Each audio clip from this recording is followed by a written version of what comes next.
Hello everyone, my name is Audrey Shantz and I'm a watercolor artist and a watercolor teacher, and today we are going to paint these sweet little daffodils. Daffodils are my favorite flowers, so I can't wait. Go ahead and get a drink, maybe light a candle, and let's get started.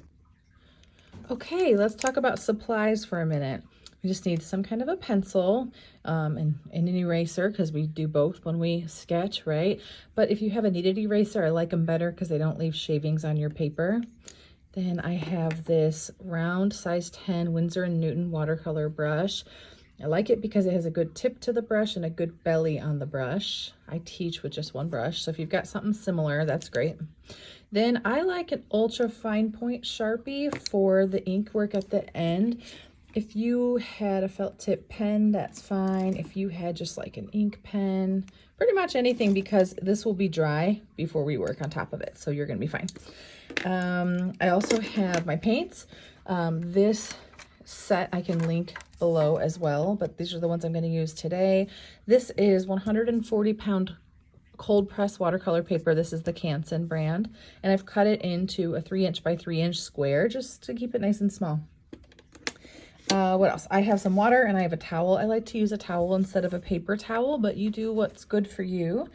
And that's it for supplies, so let's go ahead and get started. I'm gonna just move my paints out of the way for a moment and we'll get up close. So this is where we're going, okay? And we want to sketch that together. I made it diagonal a little bit because I liked how the stem would work, but you do it however you'd like. I like to start on a daffodil, realizing that this is like a cup in the middle. And so to get that, I like to get into this shape first. So the most important thing I'm going to say is let's press lightly on our pencil so you can erase and move things if you'd like to. We're going to find a spot. Remember, we need space for all of this. So we're somewhere, if this is the center of my paper, I'm kind of into this upper left corner a bit. And I'm going to take my pencil and do this sort of wiggly, curvy space, kind of like a wiggly, I like to call it a pancake. I'm not sure if that works today. And then I like to kind of find the center of it and come down here and put a little mark this way. This is just a dot kind of telling us where we want to go, and it's going to give us the idea for this curve here. I want to come in just a little bit on both sides, and we're going to connect this line to this space here. If it didn't connect perfectly, that's okay. We'll end up erasing that. I'm going to come down this way as well. So as long as I have some sort of a curved cup, that's all we need. We're good to go on this. And then I'm going to start getting the petals in. For me, it's easiest if I focus on this one first because it kind of lines up and you're seeing it more sort of straight on. So once again, let's use a dot so we kind of don't get too far into this. This is not even quite as high as the cup portion. I'll come down here and put a dot. Okay, and then I'm going to start wider than that. So this is just me sort of mapping out where we're going. And if this was the center up here, I'm going to come wider than that, curve it out and down. And now it's going to come more towards a point. So more like diagonal line. Same thing here and up. Okay, we'll start with this. Let it be wonky. You'll adjust it later on if you want to. I'm going to start a little higher over here. We can put dots where we're going. I'm going to start here and come higher. I want it to point and maybe end over here. So look for where you're going. You could even put a dot here if that's helpful to you. And now you're going to basically connect them. I'm curving it a little bit. I want it to look, I don't know, a little bit more, I want to say realistic, but it's not. We're not going there.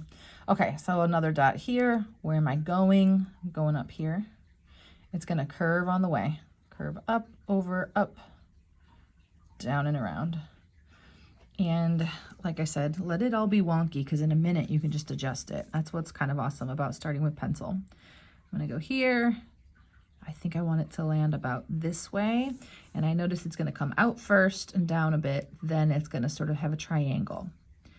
So over, curve a little, down towards the triangle, up and over. And you know, you always want to look where you're going. Where does this land? Right where this starts to curve. I'm just looking for little guides along the way. I'll do a dot here, maybe over here. I notice it's going to come over first and then sort of drop diagonally. Over first, drop diagonally, come back.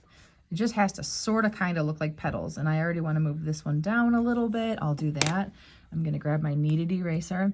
And any spot where like the dots that you put on there got kind of dark, you can just lighten those up. Any lines you don't want to see later. Something to know about watercolor. Ooh, I just flung my pencil. Something to know about watercolor is that once you paint over your pencil, you can't erase it anymore. So we're going to get rid of any lines we don't want to see. So for the stem, the thing about a stem is it needs to sort of originate at the base of the flower. So this needs to kind of line up somehow like this. And if ours is curving, it's coming this way. So you may do like an imaginary line first, come here, curve it down. We're gonna make it wider at the top, a little tighter at the bottom as it curves. And get it on there. If you don't like it, just do some adjusting, no big deal. Now we're gonna get into these. Are those the stamen? Oh, I never know the terms for things. Like when I do animals, I'm always like asking people. Okay, so we're gonna just kind of put these in a grouping. Let's count them. 1, 2, 3, 4, 5. Something like that would be great, somewhere in that zone. And I like them to be a little random. So like 1, 2, this one will cross over that line. So I'll have to erase this. 1, 2, 3, maybe one up here. This one over here. If you want one to like overlap, like look, we can add an extra if you want to. That's up to you. I think I'll skip it though, because what I do like when they don't touch, it simplifies watercolor because you can't touch wet paint without colors bleeding. So if I leave space around them, it can end up being helpful. So I'm gonna do these ones. I'm gonna take these, and all of these little stems, right, are gonna come from the center. So they just need to be curving inward. 1, 2, 3, 4, 5. And then this is the part where we look at it and we see, okay, do we like it? Because, I mean, that makes sense, right? But when I first started painting, I would get into that paint too soon. This is where I want to make adjustments if I want to see adjustments. So maybe I curve this a little now. And if there's anything you want to change, this is kind of coming into my petal. Just take a minute with your pencil and your eraser. Now I feel like we're good. So I'll move my pencil and my eraser out of my way, and we are going to start to mix up some paints. I love all parts of watercolor, including the mixing of the paints. Okay, I'm getting my brush wet and putting it into my water, and we see we basically have 3 colors here, although we'll do a little variation within that. And so the first one, let's go ahead and get some yellow. You'll see on my palette, I've got 2 to choose from. You might just have 1, whatever it is, just grab it. Took my wet brush, put it in my paint and swirled it around. I'm gonna swipe it onto my palette, go back and get some water and come back to it. And now this is a puddle. I wanna work from a puddle like this. See how I can move it around so easily? And then make sure you like the color here, because this is the color going onto your paper. So that's 1 for yellow.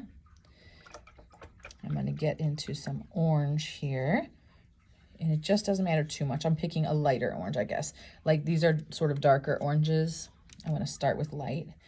Whenever we do wet on wet, which I like to teach a lot, we're gonna always start with our lighter color first, and we'll load in our darker color to it. So we've got 1, 2, let's get some kind of green for the bottom. I like an earthy green, so some sort of green that has a tad bit of brown into it. So my set has that. It's the 5th one up from the bottom right, if you have the same set as me. But if you don't, let's show you what would happen real quick. If I pulled out a regular green and I put it right here, and you want your green to be a little earthier, a little mossier, you would take your green, grab a swipe of brown, maybe a couple, mix it in and see what happens. Go like less is more when you're adding in that second color, but already that's beautiful. I love what's happened. Not sure how well you can see it, but it's a pretty nice green that looks earthier now. A little more maybe realistic, okay? Whichever way, we've got green. So our puddles are actually made up. These are gonna be our puddles. And then this is our paints, right? So as we do this, you're gonna see that we're gonna paint these yellow, but we're gonna add more like concentrated yellow right into the base of them when we get there. So I'll end up taking that from this. If you wanted to make a little tiny puddle of a darker yellow that you could take from, the thing is that that puddle is gonna be tiny now. See how small this is? Because it's gonna have way less water. The first color we add in will have a good amount of water, but then since it's already there, anything we add, we want less water so we can sort of keep control. Make sense? All right, so let's go ahead and get started. We're gonna start with this yellow first. We're gonna do yellow and yellow. So I'm gonna take my brush, get into my yellow paint that I've already turned into a puddle. And remember, the tip of your brush is gonna run along the edges. Let's consider these one shape, okay? So we're just, all of these petals are gonna, I'm just going like left to right or whatever. And what I want is, I don't want it to dry before I get finished. So I want this to still be wet when I get here, which means we can't be slow and careful like this. You wanna lean into the belly of your brush and get it all filled.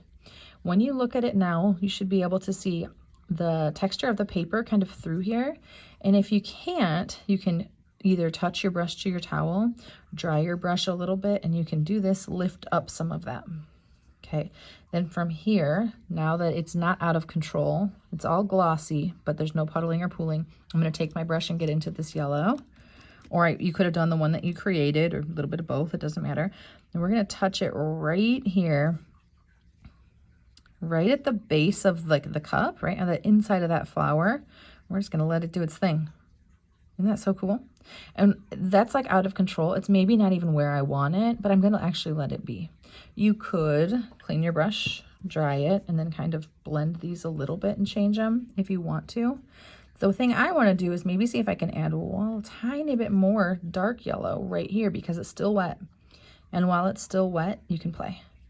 So I just touched a little bit more of a darker. I had to get into, I'll show you, this color, which is like yellow ochre. So I had to get into a darker yellow to get there. Yellow is done. I can't work right next to it because it's wet and the colors would bleed, but I can do the other yellow while we're here. So now we want less water on our brush so that we maintain control. So I'm doing the tip of my brush in here, not a full brush of water.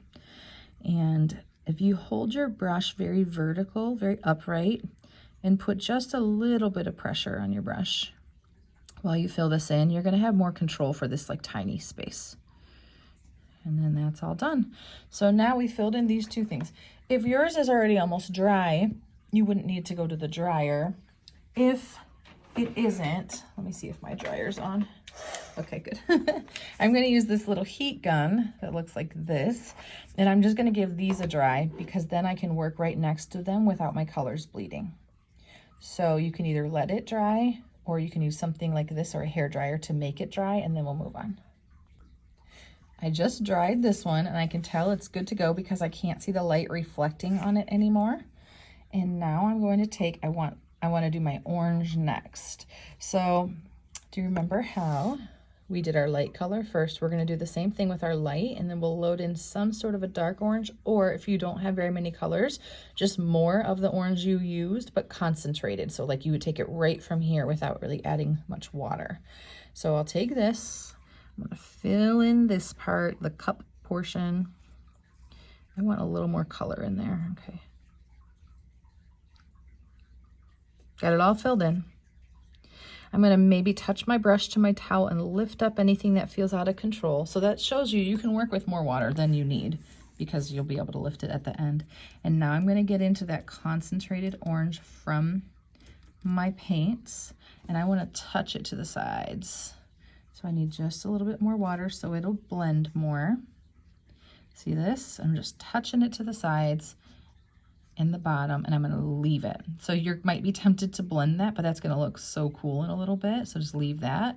And then with the darker orange, and you can choose which orange you like, but very little water on my brush, just enough that it flows. I'm going to go ahead and fill in these circles because I know I already painted that yellow, or I'm sorry, dried that yellow. I know we're safe to let it paint. I am going to do this one knowing it's touching wet paint, and we'll just see what happens. Because I think that's okay. Orange to orange, we can handle that color bleed. So we're letting this dry, and it's changing even right now as it dries, which is so awesome. We'll clean our brush, and we're going to grab that green that we made up. So I've got my green here. We'll go ahead and paint this.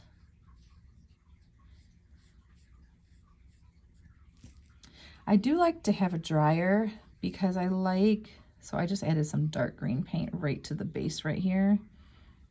I went rogue a little bit. But I like doing that at the top of stems because the flower would be shading the top of that stem. So it's kind of cool to add that darker color a little bit. So I like to have a dryer around. I really do. I didn't do it for my first bit painting, but because then you can just like dry it, move on versus waiting. And that way you really get to have control over the timing. So I'm going to dry it one more time and we're going to move on to our ink.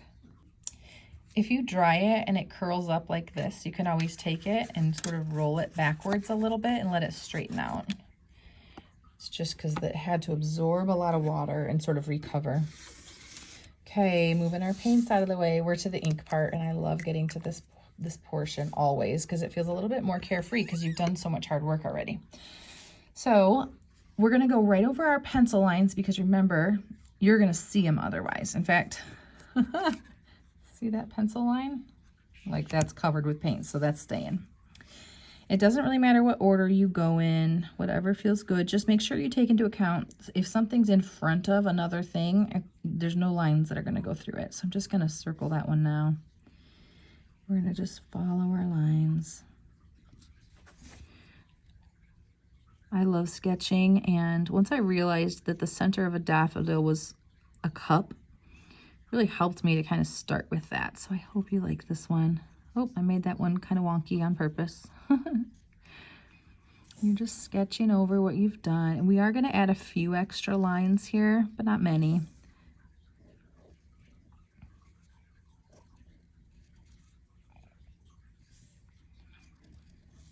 If you have ideas for what you want me to paint, I would love to hear about them in the comments. I do have some ideas for some new series, some more collaborations with Kelly, which will be so fun. But yeah, if you have certain suggestions, it's so fun to kind of give you guys what you want too. All right, I have now filled in every line that I've already done. Now we'll just look at this for just a minute. We're gonna put some lines in the cup of it, but you can start with one in the center and then we're gonna follow that outside curve. So one up the center and just let it end. Don't take it all the way to the top. I mean, you can, but to me, then you need to be more specific and I don't want to have to do that. So I'm just following the curve of the outside of the cup. And sort of the same thing on these petals, one through the center, and try to look at where the center might go because they're curved, right? And you can absolutely just look at your little reference we've got right here too. I've given them all a center. Now we can give them maybe a few lines on either side of that center if you like that. And if you don't like that, don't do it because this is where your style gets to come in, you know. We could even put a few lines right here if we wanted to, and that's optional as well. That's just sort of enforcing the idea of shadow being on one side. Then you can go ahead and sign your artwork, and you did it. I would love to hear what else you want me to paint. Thanks for hanging out with me today. See you next time.